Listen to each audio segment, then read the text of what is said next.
بہت زیادہ ثواب ہیں، البتہ ان سب سے بڑا ہوا وہ مومن ہے، کیونکہ ایمان کے بعد ہے نا یہ اعمال، ان سب سے بڑا ہوا اچھے اخلاق والا بھی ہو، نماز میں بھی کامل ہو، مالی عبادات میں بھی کامل ہو، لیکن اس سے بڑا ہوا بھی ایک آدمی ہے، وہ کون ہے؟ المجاہد فی سبیل اللہ، اللہ کی راہ میں جہاد کرنے والا۔ پھر اس کے درجے کو کوئی نہیں پا سکتا، اس کے درجات اتنے اعلیٰ اور افضل ہیں۔ اس لیے زمانہ اسلام کا سب سے پہلا اور عظیم الشان جہاد وہ بدر کے واقعے کو قرار دیا جاتا ہے، اور وہ بدر کا جو واقعہ تھا وہ بھی رمضان المبارک میں ہوا تھا۔ بدر کے مارکے کے بارے میں رسول اللہ صلی اللہ علیہ وسلم نے فرمایا ہے کہ اللہ نے میرے بدر کے صحابیوں کے بارے میں فرمایا ہے اعملوا ما شئتم قد غفرت لكم، کہ اب بدر کے صحابہ ان کو کوئی گناہ ان کے قریب آ ہی نہیں سکے گا۔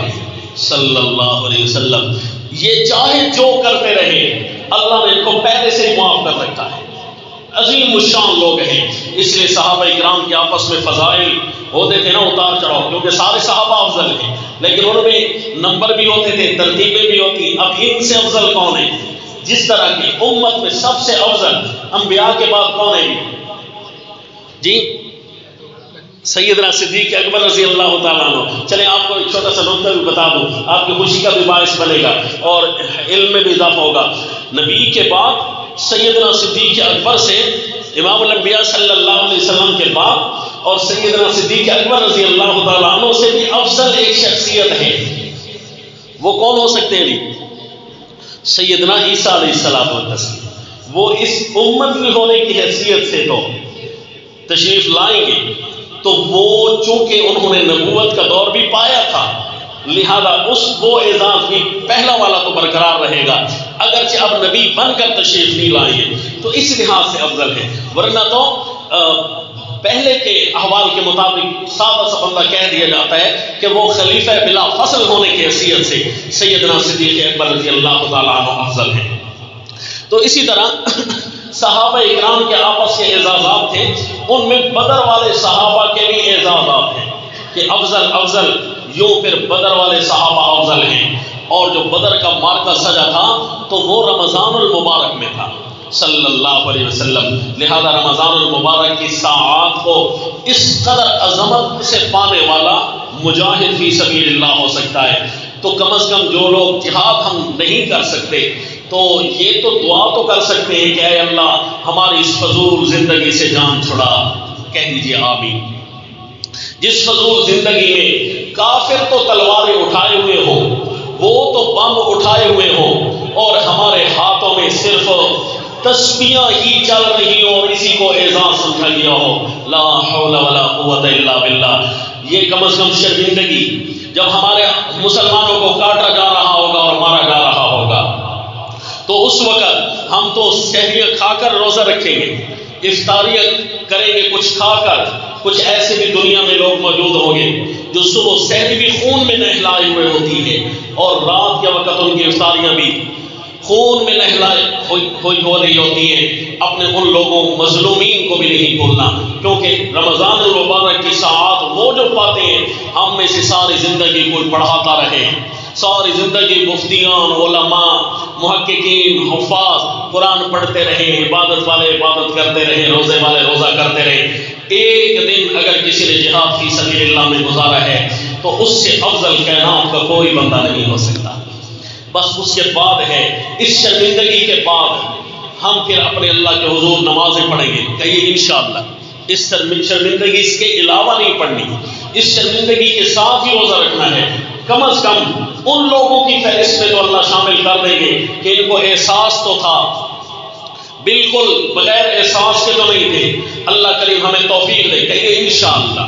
جب اللہ میں طاقت دے گے، جن کے پاس طاقت ہے وہ شراب کباب کے نشوں میں اس وقت بیٹھے ہوئے اور امت کے کفار وہ امت پر، مسلم امہ پر بھیڑ بکریوں کی طرح ان کو کاٹ رہے ہیں، بھیڑیے بن کر ان پر گر رہے ہیں، لہذا اس اعزاز کے ساتھ تو دعا تو کم از کم مانگ سکتے ہیں، اے اللہ جس طرح ان کا رمضان گزرے گا ہم سارے مل کر ہی اس طرح گزارنا چاہیں نا، ہمارا رمضان تو ایسا نہیں ہو سکتا، لیکن اس شرمندگی کے ساتھ ہم جو سجدے کر رہے ہیں اللہ قبول فرمانا، انشاءاللہ اللہ اس میں بھی برکتیں ڈالیں گے، کہیے انشاءاللہ، کیونکہ میرے نبی نے ارشاد فرمایا تھا کہ یہ زندگی منافقت کی زندگی ہوتی ہے جس میں بندہ عبادتیں کر رہا ہوتا ہے لیکن جذبہ جہاد سے خالی ہوتا ہے، حتیٰ کہ اگر مر گیا تو منافقت کی موت مرے گا صلی اللہ علیہ وسلم۔ میرے نبی نے سچ ارشاد فرمایا کہ جس نے اس حالت میں اس کو موت آئی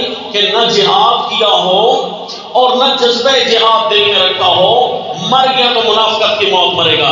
اگر ہمارا کوئی بھی اس وقت مسلمان حکمران ایسا نہ آیا جس کو غیرت جاگی اور اس نے جہاد کے لیے ہمیں نہ بلایا، ایسا کوئی بھی نہ آیا نا، کم از کم ہمارا جذبہ پھر بھی بیدار ہونا چاہیے۔ پیارے عیسیٰ علیہ السلام تو تشریف لائیں گے انشاءاللہ، حضرت سیدنا مہدی وہ تو تشریف لائیں گے، وہ امیر المجاہدین ہوں گے اور وہ امیر المومنین ہوں گے سیدنا عیسیٰ علیہ السلام و تسلیم۔ تو انشاءاللہ وہ جب پکاریں گے ہم میں سے اس وقت ہر کوئی گھر بار چھوڑ کر چلا جائے گا، ہم بیوی بچوں کو نہیں دیکھیں گے، کیوں کہ جب دشمن سر پر آ جائے پھر بیوی بچوں کا رکھوالا ہمارا اللہ ہے، پھر ہمیں کسی اور کے لیے بلایا جا رہا ہے۔ یا خیل اللہ کبھی اس جذبہ کے ساتھ انشاءاللہ کہیے ہم رمضان المبارک میں داخل ہوں گے، صبح کو روزہ رکھیں گے، یہ جذبہ بیدار رہے۔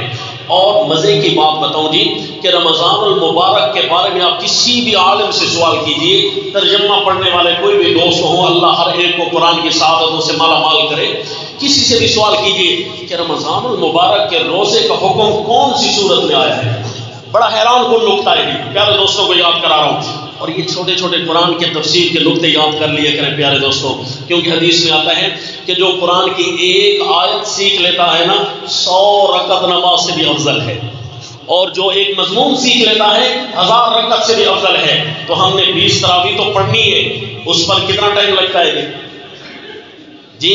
تو پھر ظاہر ہے 100 رکعت پر تو زیادہ لگے گا، تو اس سے بہتر ہے کہ وہ تراویح پڑھ کر انشاءاللہ ہم قرآن سیکھنے پر اوقات گزاریں گے۔ یہ افضل چیز، پیکج لگی چیز جو ہمارے پاس موجود ہے، ایک ایک آیت کہیے انشاءاللہ سارے روزانہ پڑھیں گے انشاءاللہ۔ رسول اللہ صلی اللہ علیہ وسلم کے بارے میں، یہ جہاد کے بارے میں ایک نکتہ اپنے دوستوں کو بتانے لگا ہوں، توفتاً اسے قبول فرمائیے کہ کون سی صورت ایسی ہے جس میں سب سے پہلے روزے کا حکم آیا ہے؟ تو آپ کو سوال جواب دیں گے سورۃ البقرہ، دوسرا پارہ، یا ایھا الذین آمنوا کتب علیکم الصیام، اے لوگوں تمہارے اوپر روزے فرض ہو گئے۔ یہ سورۃ البقرہ میں حیران کن بات یہ ہے کہ سورۃ البقرہ میں روزہ اور اس کے فوراً بعد حج کا بیان ہے۔ یہ روزہ اور حج، اس سے پہلے بھی جہاد فی سبیل اللہ کا تذکرہ ہے، اس کے بعد کی آیات میں بھی جہاد فی سبیل اللہ کا تذکرہ ہے۔ حیران ہو جاتا ہے بندہ کہ آخر رب کریم کی کلام تو مربوط ہے، بارات ہے، جڑی ہوئی کلام ہے، ویسے تیسے تو نہیں آیات آپس میں لگتی گئی، پہلے بھی کچھ فرمانا چاہتے ہیں، بعد میں کچھ فرمانا چاہتے ہیں۔ جہاد کی تقریر کے دوران روزہ اور حج کیوں آ گئی؟ تو جواب دینے والا مفسر آپ نے جواب دے گا، نوٹ فرمائیے پیارے دوستوں کہ رب کریم نے جہاد کے لیے ہی روزے اور حج کو فرض کیا ہے کہ بھوکا ہو کر یہ احساس ہو کہ انسانیت کا درد بھی کوئی چیز ہوا کرتی ہے، اور اسی طرح سر پر کفن باندھ کر، احرام کفن کی مشاکلت ہے، کفن پہن کر سب کو چھوڑ چھاڑ کے، حتیٰ کہ خوشبو والا صابن بھی نہیں لگا سکتا، اور یہ مردانہ وار بھاگ رہا ہوتا ہے۔ جہاد میں بھاگنا دوڑنا یہ حصہ ہوتا ہے جہاد کا۔ اسی طرح شیطان کو کنکریاں لگتی نہیں ہیں اور پھر بھی حکم ہے کہ 7 کنکریاں اس طرف پھینکو۔ تو جہاد میں فائرنگ بھی ہوتی ہے، تیر بھی برسائے جاتے ہیں، تو یہ ایک طریقہ ہے تیر برسانے کا، فائرنگ کرنے کا۔ یہ اللہ جذبہ جہاد ہمارے یہ ٹریننگ کروا رہے ہوتے ہیں۔ روزہ جہاد کی ٹریننگ ہے، حج جہاد کی ٹریننگ ہے۔ اگر تو روزہ صرف رکھ کر گزارا تو ایک تقریب ہوگی جو 1 مہینہ چلتی رہے گی۔ اگر حج ایک حج سمجھ کر 5 دن صرف حج ہی سمجھ کر گزار دیے، 5 دن ہوتی ہے عبادت کے، تو یہ ایک تقریب تھی جو 5 دن چلتی رہی ہے۔ اگر روزہ اس لیے رکھا کہ یہ جہاد کی ٹریننگ ہے، ہمیں کچھ اس سے حاصل ہو رہا ہے کہ ڈوبتی انسانیت مظلوموں کے لیے اپنی بھوکیں بھی ہم برداشت کریں گے انشاءاللہ۔ اور حج اس لیے کیا کہ میرا جذبہ جہاد بیدار ہو، جس کے لیے اللہ نے حکم نازل کیا ہے، تو انشاءاللہ پھر حج وہ تقریب نہیں رہے گی بلکہ عبادت بن جائے گی۔ تو میں اپنے دوستوں کو بہت سارے فضائل رمضان المبارک کے سنا سکتا ہوں، لیکن پہلے فریضہ یاد دلاؤں گا کہ روزے کو حج کی ٹریننگ سمجھ کر، جہاد کی ٹریننگ سمجھ کر کرنا ہے، کہیے انشاءاللہ۔ اگر آپ کو میری اس بات پر یقین نہ آئے تو قرآن تو آپ کا بھی ہے، آپ بھی ایک دفعہ دیکھ لیجئے کہ سورۃ البقرہ میں جہاں روزے کا حکم ہے اس سے پہلے بھی جہاد ہے، پھر حج اور پھر جہاد کا حکم ہے، پہلے بھی قاتلو پھر بھی قاتلو فی سبیل اللہ ہے، آخر یہ کیوں؟ تو انشاءاللہ تفسیر قرآن پڑھنے کا بھی آپ کو ثواب مل جائے گا اور اس کا جواب بھی مل جائے گا۔ تو کہیے ہم نے روزے کو فقط بھوکا رکھنے کے لیے نہیں رکھنا، ہم نے جہاد فی سبیل اللہ کی ٹریننگ کرنی ہے، کہیے انشاءاللہ۔ تو بھئی ڈرتے ڈرتے ہی زندگی گزرے گی کہ اللہ کو مومن اور بہادر مومن پسند ہے، اللہ کو ڈرپوک بھی پسند نہیں، اللہ کو بے عقل بھی پسند نہیں، عقل مند اور بہادر مومن اللہ کو پسند ہے۔ جی جو رات قبر میں ہے تو اس سے پہلے موت نہیں آئے گی، وَلَقَدْ عَلِمْنَا الْمُسْتَقْدِمِينَ مِنْكُمْ وَلَقَدْ عَلِمْنَا الْمُسْتَأْخِرِينَ، جس نے پہلے آنا ہے جس نے بعد میں آنا ہے ہمیں خوب معلوم ہے، لہذا اس جذبے کے ساتھ انشاءاللہ ہم نے روزہ رکھنا ہے۔ جب حج کریں گے تو یہ جذبہ بیدار ہوگا، تو اس وقت صرف حج ایک تقریب نہیں لگے گی۔ اب میرے بہت سارے دوستوں کو ایک بہت بڑا نکتہ بھی حل ہو گیا ہوگا اور سوال بھی حل ہو گیا ہوگا کہ 11 مہینے روزے نہیں، 1 مہینے روزے ہیں، آخر اس کا فلسفہ کیا ہے، اس کا اسلامک فلسفہ کیا ہے، حج کا اسلامی فلسفہ کیا ہے؟ قربانی جب آئے گی اس کے لیے الگ حدیث میں اس کا فلسفہ بیان ہوتا ہے، لیکن یہ حج اور روزے کے فلسفے کے بارے میں آپ سے کوئی بھی سوال کرے تو آپ نے کیا جواب دینا جی؟ آج آپ کو یہ سبق یاد ہوا تو میں انشاءاللہ خوش ہو جاؤں گا، آپ کے لیے بھی دعا کرتا ہوں، آپ میرے لیے دعا کریں، انشاءاللہ 100 رکعت نماز سے افضل ہو جائے گا اور اللہ ہمارے نام اعمال میں شامل کریں گے۔ جہاد روزہ کیوں رکھا جاتا ہے؟ تاکہ جہاد کی ٹریننگ ہو۔